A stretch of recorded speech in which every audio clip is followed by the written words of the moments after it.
Shalom jemaat yang terkasih, kembali lagi dalam Renungan Tekad, temukan kebenaran Allah yang dahsyat. Mari kita berdoa.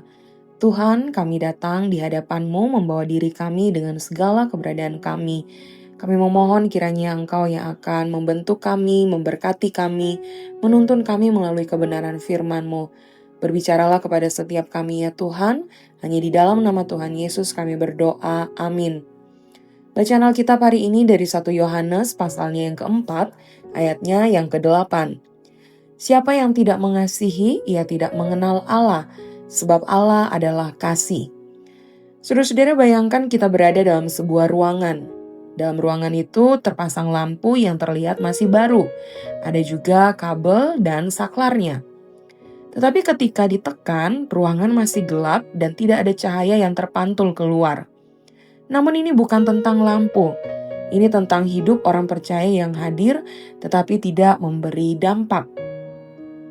Orang Kristen selalu identik dengan kasih.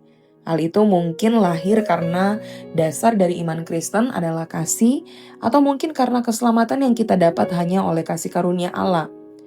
Meski identik dengan kasih, kenyataan yang terjadi adalah kita lupa menghayati kasih dan akhirnya tidak terlihat aksi kasih itu dalam hidup berkomunitas. Dalam bacaan ini, Yohanes menyebut kasih sebagai cerminan relasi yang sejati dengan Allah. Kasih adalah hakikat Allah dan dasar kehidupan kita sebagai orang Kristen. Jadi kalau kita tidak mengasihi seperti disampaikan Yohanes, maka kita tidak mengenal Allah.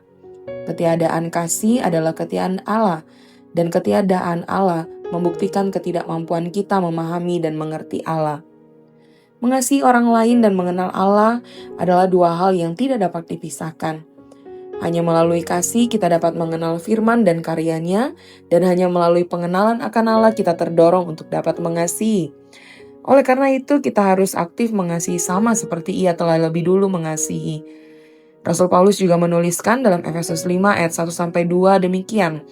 Sebab anak-anak Allah yang terkasih, teladanilah Allah dan hiduplah di dalam kasih, sebagaimana Kristus juga telah mengasihi kamu dan telah menyerahkan dirinya untuk kita. Saudara, mampu mengasihi orang lain hanya mungkin kalau kita punya pengenalan dan pemahaman yang benar akan Allah. Melekatlah kepada Dia, bangun kembali mezbah doa di dalam rumah keluarga kita, percakapkan tentang kasih dan kebaikannya melalui kesaksian dan cara hidup kita. Mari kita berdoa.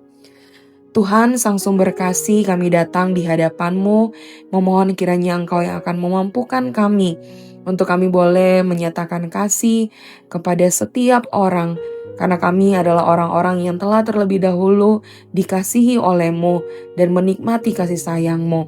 Kami rindu ya Tuhan, dimanapun kami berada, siapapun yang kami jumpai, mampukan kami untuk kami boleh mengasihi mereka sebagaimana Engkau telah terlebih dahulu mengasihi kami. Terpujilah nama-Mu, dalam nama Tuhan Yesus kami berdoa, amin. Selamat melakukan kebenaran firman Tuhan yang dahsyat. Kiranya saudara dikuatkan melalui kebenaran firman Tuhan ini.